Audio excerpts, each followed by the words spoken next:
সাফি, তুমি তো নতুন লোক নও ময়দানে। আজকে খেল ফাউন্ডেশনের উদ্যোগে হেলথ ক্যাম্প চলছে গ্রাউন্ডসম্যান আর কোচিং ক্যাম্প কোচেসদের জন্য। তো তুমি কি এখানে পার্টিসিপেট করলে? তুমি তো পুরনো লোক খেল ফাউন্ডেশনের, প্রথম দশকের তোমরা ফাউন্ডিং মেম্বার্স। কিরকম প্রস্তুতি তোমাদের হয়েছে? দেখো, অ্যাজ অলওয়েজ খেল ফাউন্ডেশন একটা টপ অর্গানাইজেশন, সবাইকে হেল্প করছে ময়দানে, স্পেশালি যারা নিডি, যারা আমাদের হিরো মালিরা, গ্রাউন্ড স্টাফরা, ক্লাব যারা দেখে তাদের খুব লুক আফটার করে।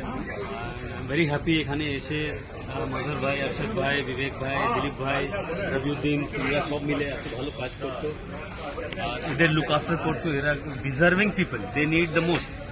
খুব ভালো লেগেছে এদের জন্য। Khel foundation is always they standing with the needy, যাদের দরকার আছে, অ্যান্ড ইয়াং ট্যালেন্টেড স্পোর্টসম্যান। ওদের তো খুব ভালো লাগছে আমার এখানে এসে।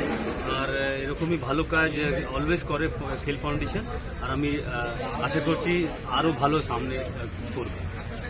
সাফি, এখানে তোমাদের গ্রাউন্ডসম্যানদের যে টোটাল স্ট্রেংথ আছে কলকাতা ময়দানের, এরকম খেল ফাউন্ডেশন যেই উদ্যোগ আছে, এরকম উদ্যোগ কি আর অন্য কোনো ফিলান্থ্রপিক স্পোর্টস ফাউন্ডেশন আছে কলকাতার ময়দানে, না নেই?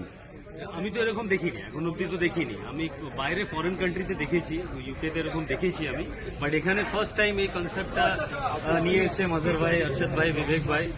Thanks to them, they are absolute legends Kolkata Bengal ক্রিকেটে। আর ভেরি হ্যাপি যে এদের জন্য দাঁড়াচ্ছে, এদের লুক আফটার করছে। এরা poor needy people, they need a lot of support mentally, physically, financially. আর আমার খুব ভালো লাগছে যে খেল ফাউন্ডেশন এদের জন্য করছে।